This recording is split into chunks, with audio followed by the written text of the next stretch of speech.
Yeah. Hi, I am Savannah Dill. I am a Power BI fanatic, I guess you can say.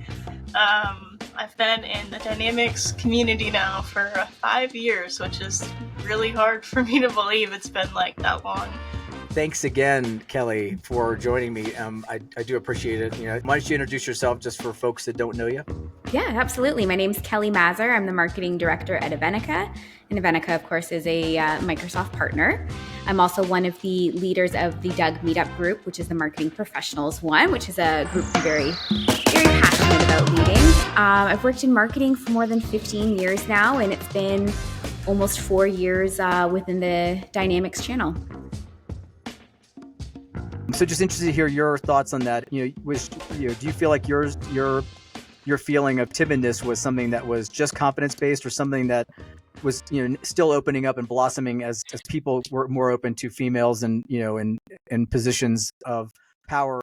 At first, definitely a bit of a confidence, thing.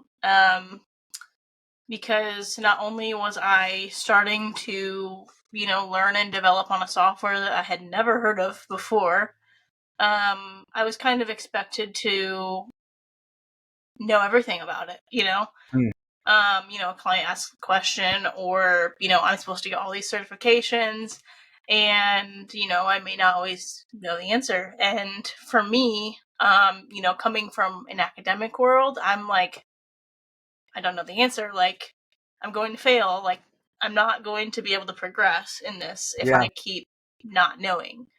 Right. So, at first it was a timidness, and also never really being exposed to the corporate world. I've had superiors in the past, but it was never like, okay, you have to go talk to the president of this multi-million-dollar company, and you need to tell him how you can help him. Like, and hope that he takes you seriously. Her. Yeah. And, or I need to work with an IT department, and the head of it is, in my experience, a lot of men. And there was a point in my career where I feel like I wasn't being taken seriously. Like, even if I knew the outcome, what it was going to be, how this would work, I felt as if, maybe they weren't taking me seriously, or they were over talking, or, that kind of thing. Mm-hmm. Which is why I love working for partners, because partners, will have your back. And that was true at that point in time. And as time went on, I developed confidence, and someone told me something very early, and it helped me not be nervous talking to anyone. And they said, it doesn't matter what you do.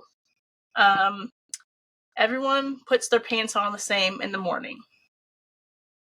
And I'm like, you're right. Like, why don't we start with mentorship? I mean, that's something that I think, we continue to strive for, is provide positive. I mean, we talked to Marie a few weeks ago, and just trying to really define and hone in that, what it means to be a woman in tech. What do you suggest for folks looking, for women looking for mentorship, or how do you go about finding it? Or if you want to be a mentor, what does that look like?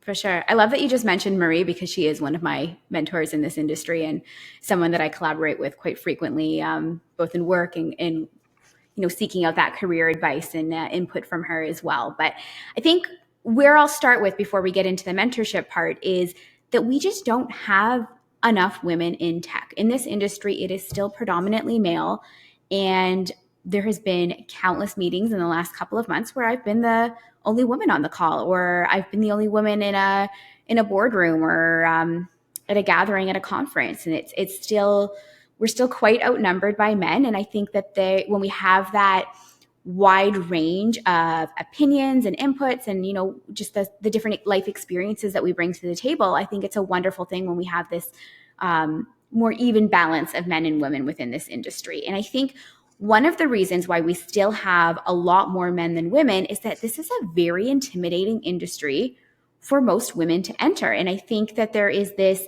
idea that the only way to work within the tech industry or within the Microsoft channel is to have this experience as a coder or a programmer or a developer. And the reality is that you can have any job that you would have, any role you'd have in a corporation is needed within the tech industry. So whatever it is that you have gone to school to study for, whatever it is that you, whatever your specialty is, there's a spot for you within the tech industry. And there's so much education as well available to, kind of brush up on the technical parts. So as I mentioned, I have 15 years of marketing experience. When I entered this job, I had zero tech experience. I didn't know anything about Microsoft Dynamics or Azure or Power Platform or any of that. And I have to say, now being 4 years into this job, it is the marketing skills that matter most.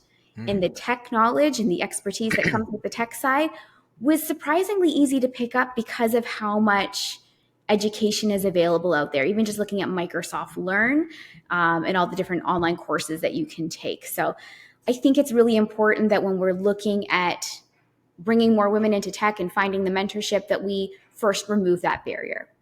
Yeah. I promise you it's easy to enter this industry. So, that kind of brings us to your first question here, which is like how to find a mentor, what to look for in a mentor. And for me, I think it's great to identify people whose career paths you admire. And it doesn't have to be another woman. Like for me, I have two really great mentors right now, Marie being one of them, and my other one's a male, Rick McCutcheon, who I think everyone in this industry knows as well. At this point, should know Rick. I think so, yeah. So I think it's great to, have different opinions and it doesn't have to just be a female voice that you're hearing from on this. But I think it's important to identify whose career path you admire. And then it could be someone at your company, it could be at another company. Find someone who is in a job position that is similar to what you're looking to achieve and reach out to them. Start connecting on LinkedIn, engage with their content, attend their events. I think speakers, it's always the same. It's frequently the same speakers at all of our conferences and events. And those are usually people who are really friendly, very happy to share their story and to, offer advice as well. So I think those are good people to reach out to as well. Yeah. And I think most people, in case you're wondering, ask. Don't be afraid. Like, so if you do, and maybe you don't lead with that question, like run up, the first thing, like, hey, can you be my mentor? But, get to know a person. And if it seems right, then don't be afraid to ask. The worst they can say is no. Or, maybe put it off so it's not immediate, but at least you're asking the people, like you said, you're defining and asking the people you want. Yeah. I'm going to drop back real quick and ask you a question and actually put an exclamation point on. Talk to Marie, and she, said something very similar in that it's the perception of what it means to be in tech that has to be redefined. And I think you're putting that exclamation on that as well, saying, hey, it's not just coders, it's not just these deep technical, but it's not that you can't be. I know plenty of women who are, and that's 100%, and that's what you're drawn to. That's great, and amazing. But it's broader than that. So getting more of this conversation out there, so people start to see that it isn't just this one thing. For sure. I mean, ask HR, accounting, business development. And what's cool about any of those roles is that if you enter them from a non-technical experience and you enter even an admin job, you're going to pick up on the tech. You're surrounded by it. You're going to learn about it. You're going to learn the Microsoft terminology and the acronyms and all of that. And you just have a leg up to continue working in this tech industry when you started. And you're bringing in, like you said before, a new perspective that isn't like in the tech lane that maybe is important or shifts it slightly that makes it better. So that's just kind of an awesome thing to think about. I was going to ask also, when you mentioned, oftentimes you're in a meeting, a boardroom, whatever, you're the only female. You're strong and opinionated, confident. Do you still feel that, there are times where your voice isn't heard, or that you're not getting your point across, or have you attained a point where you're not seeing that? That's very rare for me to enter a room and feel like I'm not heard, but it does take intention. Even things like if we're in a physical boardroom, making sure I lift my chair up so that my head is because I'm only 5 feet tall. Yeah. I think anyone who has seen me virtually does not know that about me, but I'm very short. And entering a boardroom, just raising the chair up. Yep. Stuff like that. Even where, a video call where I'm positioning myself, making sure that my head is centered on the camera so that I don't appear short on camera either. Yeah. Little things like that to help with your confidence as a woman and make sure that you are stepping into that room as an equal and perceived as an equal as well. Yeah. And as my career has progressed, I think I've done a very excellent job at becoming like a strong woman leader in the fact that, you know, I can direct a conversation. I can go to the C-suite of an organization and talk. It doesn't matter, you know, if they're men or women or whatever. You know, I can have a conversation with anyone. I know you're interviewing me here, but I had that as a question for you. Yeah. Because I'm aware that Nancy and I think it might be Cynthia Mhm. are leading that Doug meetup group that's all around the mentorship program. Educate me and everyone listening more about that program, because what I've heard of it is great, but I don't know enough about it to comment yet. Yeah, you know, it takes, you know, kind of like with you mentioned the marketing group, when you've got folks that are passionate about a topic, you know, Nancy and Cynthia are passionate about mentorship. Savannah Dill is also a part of that group. And so they wanted to start to give something back and open up, you know, some pathways for folks to get a mentor. Like we talked about, maybe you're afraid to ask. This is a good landing spot for a person to integrate into this community of mentorship and learn what it's about, to get to that confidence level to be able to ask. So they do a couple things. They meet on a regular basis to talk about just general topics around mentorship. So it's more thought leadership and education.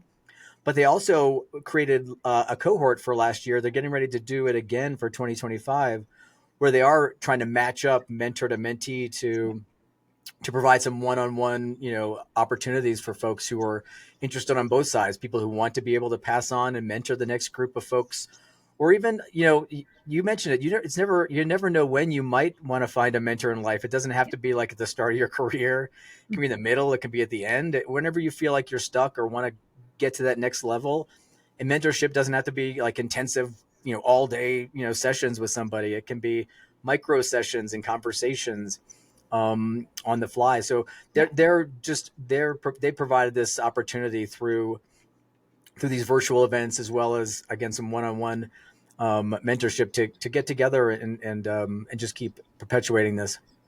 Amazing. Thank you. That actually clears up some things, because I wasn't sure if it was a regular meetup group the way the other ones are, where they have these monthly or bi-monthly virtual meetups, or if it was a cohort of matching and mentees with mentors. It's both. It's a little both. Amazing. Yeah. So it's kind of been both, and they're really passionate about it, and they are. That's one of the things that shines through and keeps those things driving, so that they do keep going, and you feel that when you're listening to them. They really resonate with that topic and want to make a difference. You know, I know one of the talking points we had today was to talk about events and attending events. Yeah. So I'm going to segue into that by just saying that having regular engagement with someone whose career you admire, it doesn't have to be formal to still have great benefits from it. And I think a great way for women to connect with other women within tech, or, you know, anyone else who might be further ahead in their career that you admire, is to attend these events, whether it is the Doug meetup events, which, if they're regional, often, you know,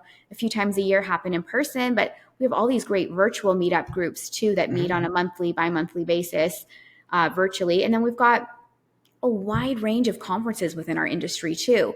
And, you know, it's a lot of, like, you and I go to a lot of these conferences. It is a lot of the same people that you see over and over, and this sense of community that comes out of seeing, you know, the same people a few times a year at different conferences. Yeah. And that can be a really great way to establish those relationships too, is by being active in those communities. And the more you go, the more comfortable you are. So if you start, whether it's virtually, so you get to see and get a feel for who the people are and their personalities, and then you meet them in person at an event, you may be more likely, you feel comfortable, you know, making that next step up. Or it's that you know somebody that knows somebody, so you've got a conversation going on. You know Kelly, you can stand next to her and listen in, and then you know, when the moment's right, jump in and you know, ask questions or get feedback in that moment. So it's not as scary as just going on your own. But it is a group of people that I've consistently heard as I've been doing these community interviews, that this is a great community. People are really willing and want to help everybody. I mean, it's rare to find somebody that says, I'm not going to help you. Yeah, no. And even just from a work perspective, like Evenica is very partner friendly. All of the work we do is with another partner. You used to work at one of the partners that we collaborated with. And there's just such this sense of community and in wanting to win together and achieve these great outcomes for end users and customers together. And I've never felt a sense of competition amongst either women in this industry or other partners. It's just such a welcoming industry where I think a lot of people in our channel are really willing to share information and educate and help each other along the way. And some of the best connections I've made have been at in-person events as well. Yeah, no, totally agree. I mean, when people ask about the impact of community, I was just talking to a gentleman from Dynaway, and he asked about that. It's like, yeah, I wouldn't have a career where I am now, I think, without the community aspect of it. It's just, starting many years ago and just continuing on that this, it's been a cool, wild journey, and it's a unique place to be for an industry community. So for sure. So we're recording this right now. It's early or late January, but still early within 2025. So we don't have in-person conferences. I mean, I just did NRF in New York, but we don't have any other in-person ones for a few months here. So one thing I do want to share is that there's this great opportunity to start engaging with people ahead of time. Start making these connections on LinkedIn. Maybe look at who's speaking at any of the conferences that you're coming up to. And start connecting on LinkedIn now, build those relationships so that, when you spot these people in person at conferences, you've got a bit of a rapport with them already. So I would start laying the groundwork too right now. Yeah, that's a great point of, in general, great, networking point of, making the connections. And when you make the connections, set aside some time to engage with the connection. So it's not just about, getting that first level connection as part of your networking group on LinkedIn, but also when folks are posting to find ways to interact and engage, with the post so you can again start to build up that rapport and that relationship prior to, like you said, showing up at an event like DynCon coming up in Chicago, or a local event, even, as they start to open up and start to happen here as the new year's rolling along, that, you're just already kind of there in a relationship, just makes that next small step, in person. And I think the same people that are speaking at virtual and in-person events and posting regularly on LinkedIn, sharing thought leadership and their opinions on, the latest releases or, tips and tricks for things to do in Power Platform, all of that good stuff. The people that are posting that content are the people that love to share. They love to educate. They love to help people. They love to teach. So I just think there's great alignment in making connections with that personality type. So tell me about Women Rising program. I don't think I've seen this one. I'd love to hear more about that. Yeah. So Women Rising is an online program. It's a course. It's based out of Australia, and it's a 4-month long program. I took this about 2 years ago, and it was recommended to me by my partner development manager at Microsoft. And it's actually endorsed by Microsoft as well. Cool. And it is this wonderful program. There was, I want to say it was maybe every couple of weeks, there was a virtual gathering. There was lessons. Everything was very well prepared. There was videos, and there was a lot of really internal work and some really deep work on kind of aligning your core values with where you want your career to go. And it did have this wonderful spin on it, which was specifically for women, kind of balancing the responsibilities that a woman has in a household and in society with where you're heading in your career and the different barriers that we might face. So it focused on career planning, leadership. There was a great section on well-being that I really enjoyed and kind of bringing that sense of wellness into your job as well. And there was also a great section on mentorship as well. So I loved this program, and I'm sure there's others out there. I would love to, if anyone watching this has any suggestions, I would love to hear from other people and other programs that I can either check out myself or recommend to other people. What I loved about this one is that the program was 4 months long, but you get lifetime access to it. And it you can access the material whenever you want. Cool. It's like lifetime access to that. Saw kind of thing. Yeah. Yeah. But the program, I think it runs twice a year for 4 months. So you're also welcome to join in when they restart and redo all of those live coaching calls, which I think is a really cool thing to do. So it's been about 2 years for me. And now I've just reached a different level in my career. I'm taking on more responsibility at Avenica. I got promoted recently. And I'm thinking I want to join this the second time and do it again and go through those, all of those worksheets and all of those exercises again to see, what new insights I can gain this time around. Yeah. What has changed in your mindset? Like I said, 2 years is a long time, and you've come, a long way, and you've seen a lot and done a lot. And so it likely, like you said, that's changed some of that thought process around maybe how you have answered or what you might gain from it. Is it one-on-one coaching as well, or is it just group? It's group coaching. So group coaching calls, but they're live in person, not in person, virtual, but